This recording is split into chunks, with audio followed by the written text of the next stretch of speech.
Hello dear students, कैसे हैं आप लोग। उम्मीद करता हूं मस्त होंगे। आपकी पढ़ाई एकदम से मस्त चल रही होगी। जैसा कि आप लोगों को पता है, दृष्टि आई की पूरे साल की जो करंट अफेयर्स है उसको हम आपको एमसीक्यू फॉर्म में बहुत ही सरल तरीके से कराने वाले हैं। विश्वास करिए, आपको पूरी बुक तैयार हो जाएगी, फिर कहीं से भी आपको करंट अफेयर्स पढ़ने की जरूरत नहीं रहेगी। पिछली 4 क्लास हो चुकी हैं, आज 5वीं क्लास है। मेरे साथ बने रहिएगा। बिना कुछ टाइम वेस्ट किए हुए चलते हैं पहले क्वेश्चन की ओर। और पहला क्वेश्चन आपकी स्क्रीन के सामने दे रखा है और क्वेश्चन है, अफ्रीकी संघ एयू, यूरोपियन संघ और संयुक्त राष्ट्र के नेताओं की छठी, कौन से नंबर की भाई, छठे नंबर की त्रिपक्षीय बैठक कहाँ आयोजित की गई है, जो कब हुई है, 21 सितंबर 2025 को। एडिस अबाबा इथोपिया में, ब्रुसेल्स में बेल्जियम में, न्यूयॉर्क संयुक्त राष्ट्र के मुख्यालय में, या जोहान्सबर्ग दक्षिणी अफ्रीका में। तो इसका आंसर सी हो जाएगा। ध्यान रखना, ये जो बैठक हुई है वो न्यूयॉर्क में हुई है, यूएनओ के हेडक्वार्टर में। ठीक है, 21 सितंबर 2025 को। ये आयोजक कौन है, एयू, ईयू और यूएन आयोजक हैं। उद्देश्य इस बैठक का एकमात्र यही था, वैश्विक सहयोग, सतत विकास और शांति को क्या किया जाए, बढ़ावा। आपसे ये पूछ लेगा ये बैठक हुई कहाँ है, ये क्वेश्चन आपके लिए बहुत ज़्यादा इंपॉर्टेंट बन जाता है। इसी के साथ नेक्स्ट जो क्वेश्चन है वो है, वैश्विक नवाचार सूचकांक, ग्लोबल इनोवेशन इंडेक्स 2025 किसने जारी किया। तो इसका आंसर सी होगा, ये विश्व बौद्धिक संपदा WIPO, World Intellectual Property Right Organisation ने जारी किया था। और ये 16 सितंबर 2025 को जारी किया गया था। और इसमें 2025 में भारत की जो रैंक थी, भारत का जो स्थान था वो 38वां था। कुल 139 अर्थव्यवस्थाओं को शामिल करके ये बनाया जाता है और स्विट्जरलैंड इसमें टॉप पर रहा है। ठीक है, तो ये याद रख लेना। इन्फॉर्मेशन आपके लिए बहुत ज़्यादा ज़रूरी है, बहुत आसान करने का प्रयास किया गया है इन्फॉर्मेशन को, इसीलिए सभी बच्चों को ये तैयार होनी चाहिए। अगला कह रहा है, किस देश ने दुनिया की पहली AI जनरेटिव मंत्री नियुक्त की है। देखो, अब मंत्री भी बनना स्टार्ट हो गए। पहले रोबोट वगैरह, ATM वगैरह बनते थे, अब मंत्री बनना स्टार्ट हो गए। ठीक है ना, तो ये ध्यान रखना, अल्बानिया ने किया। किसने, अल्बानिया। ठीक है ना, आप लोग अल्बानिया की राजधानी बताओ, जापान की राजधानी बताओ, और संयुक्त अरब अमीरात की भी आप लोग क्या बताओगे, राजधानी बताओगे। तो इसका आंसर कौन सा होगा, अल्बानिया। अल्बानिया आप बताओगे कौन से महाद्वीप में पड़ता है। ठीक है, अल्बानिया जो है इसकी राजधानी क्या है और ये किस महाद्वीप में पड़ता है। ठीक है, और पूछ लेगा इस मंत्री का नाम क्या है, तो डिएला नाम है। ठीक है ना, डिएला को सार्वजनिक खरीद मंत्रालय की जिम्मेदारी दी गई है। और इस पहल का उद्देश्य सरकारी प्रक्रियाओं को पारदर्शी, तेज और भ्रष्टाचार मुक्त करना इसका एकमात्र क्या है भाई, उद्देश्य है। इसके साथ ही नेक्स्ट जो क्वेश्चन आपके सामने दे रखा है, भारत का पहला विदेशी अटल इनोवेशन सेंटर कहाँ खोला गया। तो ये ध्यान रखना, संयुक्त अरब अमीरात में खोला गया है, आबू धाबी कैंपस में। IIT Delhi Abu Dhabi campus में खोला गया। ध्यान रखना, भारत का पहला विदेशी अटल इनोवेशन सेंटर है जो IIT Delhi Abu Dhabi campus में खोला गया है। ठीक है ना, ये आप देख रहे होंगे इस तरह की स्ट्रक्चर। ठीक है ना, UAE के बीच नवाचार और स्टार्टअप सहयोग को बढ़ावा देना है, भारत और UAE के बीच।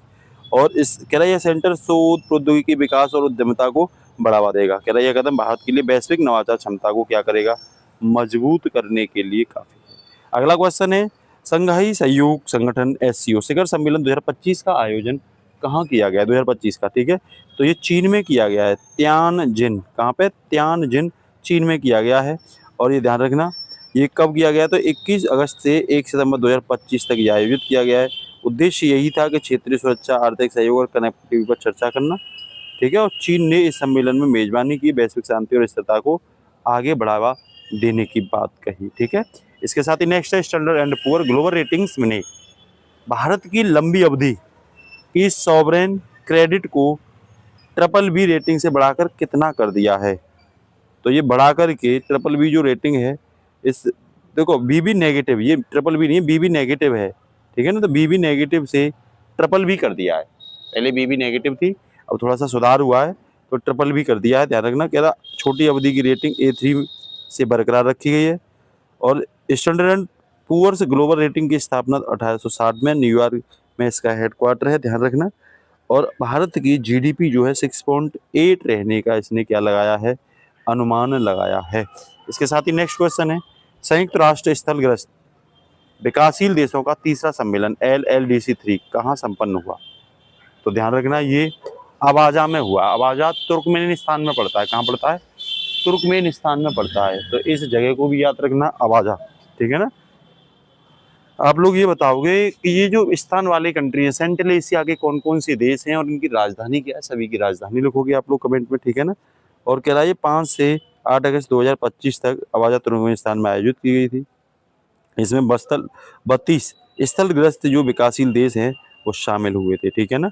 इसका मुख्यालय जो है न्यूयॉर्क, संयुक्त राष्ट्र अमेरिका, यूएसए में 1945 में इसकी क्या की गई थी, स्थापना की गई थी। अगला क्वेश्चन है, नेमी ग्रुप के कार्याध्यक्ष बनाए गए ले फाक तुआन लाई प्रिंस ने 24वीं ग्रैंड असमाला में किस देश का प्रतिनिधित्व किया है? तो इन्होंने म्यांमार का प्रतिनिधित्व किया है।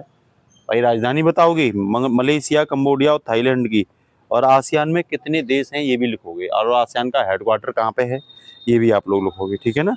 कह रहा है ये असमाला का आयोजन 2 अगस्त 2025 को हुआ था और नेमी ग्रुप की स्थापना 1989 में हुई थी। इसका हेडक्वार्टर कुआलालंपुर मलेशिया में है और इसमें 10 एशियाई देश क्या हैं, शामिल हैं। तो मोटा मोटी जो चर्चा में रहते हैं उनके आने की संभावना ज़्यादा होती है। दुनिया के प्राकृतिक हेयर माह के किस देश में स्थित है? हेयर माह किस देश में स्थित है? तो ध्यान रखना ये ब्राजील में स्थित है। ब्राजील और अर्जेंटीना की सीमा पे स्थित है दुनिया के प्राकृतिक हेयर माह, ब्राजील। तो इसका आंसर ब्राजील ही आप लोग कर देना, ठीक है ना। सही आंसर तो यही बैठेगा। कह रहा है इस जलप्रपात का नाम है इग्वासू जलप्रपात और ये ब्राजील और अर्जेंटीना की सीमा पे है। इग्वासू जलप्रपात विश्व के सबसे बड़े और सुंदर जलप्रपातों में से एक है और ये इग्वासू नदी पे ही है और इसे यूनेस्को की विश्व धरोहर सूची में भी क्या किया गया है, शामिल किया गया है। अगला कह रहा है अंतर्राष्ट्रीय वीर गरुड़कर का 10वां संस्करण कौन बना? अंतर्राष्ट्रीय वीर गरुड़कर का 10वां संस्करण कौन बना? तो ध्यान रखना मालदीव बना है। मालदीव की राजधानी क्या है, श्रीलंका की राजधानी क्या है और नेपाल बांग्लादेश की राजधानी क्या है ये भी आप बताओगे। 10वां संस्करण था, ध्यान रखना, वीर गरुड़कर का, मालदीव में आयोजित किया था। भारतीय नौसेना और मालदीव की नेशनल डिफेंस फोर्स इसमें के बीच में हुआ था। इसमें समुद्री सुरक्षा, खोज, बचाव, आपदा राहत, मानवीय सहायता को बढ़ावा देना इसका उद्देश्य है। और भारतीय नौसेना की स्थापना पूछे तो 26 जनवरी 1950 को हुई थी। इसका मुख्यालय भारत के नई दिल्ली में है ना। भारत की राजधानी नई दिल्ली में इसका क्या है, हेडक्वार्टर है, ठीक है। इसके साथ ही नेक्स्ट जो क्वेश्चन है वो है फ्रांस वेलेस अवार्ड के तहत, ठीक है ना, 2025 में विश्व का सबसे खूबसूरत स्मार्ट शहर कौन सा चुना गया है? तो ये यताई पेंगलाई चुना गया है। कौन सा? यताई पेंगलाई, ठीक है ना। फ्रांस वेलेस अवार्ड के तहत 2025 में विश्व का सबसे खूबसूरत शहर चीन का है यताई पेंगलाई, ये ध्यान रख लेना। तो ये अवार्ड स्पेन के बैलेंसिया शहर द्वारा आयोजित किया गया था। इसका नाम है बैलेंसिया स्मार्ट सिटी अवार्ड, ठीक है ना। अब दुनिया भर में स्मार्ट सतत नवाचार युक्त शहरों के सम्मानित किया जाता है और यतांग जो पेंगलाई है वो हरित विकास के लिए, डिजिटल गवर्नेंस के लिए और स्मार्ट इंफ्रास्ट्रक्चर के लिए इसे क्या किया गया था, सम्मानित किया गया था, ठीक है। इसी के साथ ही नेक्स्ट क्वेश्चन है किसने महिला T20 एशिया कप 18 मई से 25 मई 2020 तक आयोजित किया गया है? तो ध्यान रखना ये आयोजित किसने किया है, तो ये एशियाई क्रिकेट परिषद ACC ने किया है। किसने किया है? ACC ने। 18 मई से कहाँ तक भाई, 25 मई तक किया गया है। 16वां संस्करण था, ध्यान रखना। 9 टीमें भाग ले रही थी और 25 मई 2025 को ये खेला गया था, ठीक है। अगला क्वेश्चन है विश्व में प्रदूषण की दृष्टि से वर्ष 2025 में सबसे निम्न रैंक वाले शीर्ष 18 शहरों में भारत के कितने शहर शामिल हैं? तो ध्यान रखना भारत के इसमें 18 में से 16 शहर शामिल हैं, 16। बहुत बेइज्जती वाली बात है ये तो, ठीक है ना। और ये जो है ना स्विस आधारित संस्था है IQ एयर, वो जारी करती है इसे। मुख्यालय गोल्डोच ज्यूरिख स्विट्जरलैंड में 2007 में इसकी क्या हुई थी, स्थापना हुई थी। बताया इसका कारण कि भाई वाहनों का धुआं, औद्योगिक उत्सर्जन, निर्माण कार्य, पराली जलाना, मौसमी संबंधी घटनाएं, ये सब इस प्रदूषण के लिए क्या है भाई, जिम्मेदार हैं, ठीक है ना। इसी के साथ ही नेक्स्ट क्वेश्चन है ब्रिटेन में मतदाता की आयु 18 वर्ष से घटाकर कितनी कर दी गई है? तो भाई ये 18 वर्ष से घटाकर 16 वर्ष कर दी गई है, ठीक है ना। ब्रिटेन सरकार का ये फैसला है, जुलाई 2025 में ये कहा था, ठीक है ना। तो अब इसके साथ ही इस ब्रिटेन को भी याद रख लेना। इसके साथ ही नेक्स्ट क्वेश्चन है यूक्रेन की नई प्रधानमंत्री कौन बनी? तो यूक्रेन की नई प्रधानमंत्री जूलिया स्वीडेंको बनी थी। जूलिया स्वीडेंको बनी थी 17 मई 2025 को, ध्यान रखना। उप प्रधानमंत्री कह रहा है ये पहले उप प्रधानमंत्री थी, अर्थव्यवस्था मंत्री थी और उन्होंने डेनिस शाहीमाल की जगह ये पद ग्रहण किया है, ठीक है। यूक्रेन की राजधानी कीव है। मुद्रा इसकी क्या है, द्विन्या है। राष्ट्रपति व्लादिमीर ज़ेलेंस्की हैं और स्वतंत्रता 24 अगस्त 1991 को यूक्रेन को USSR से क्या मिली थी, स्वतंत्रता मिली थी, ठीक है ना। इसके साथ ही नेक्स्ट क्वेश्चन है प्रधानमंत्री नरेंद्र मोदी को नामीबिया के किस सर्वोच्च सम्मान से सम्मानित किया गया है? तो इनको order of the most ancient वेंटिलेरिया मिराबिलिसी से क्या किया गया है, सम्मानित किया गया है। वैसे भी ये सम्मान के भूखे हैं, जहाँ भी जाते हैं पैसे देते हैं और सम्मान ले लेते हैं, बाकी सरकार को कुछ राहत दे देते हैं।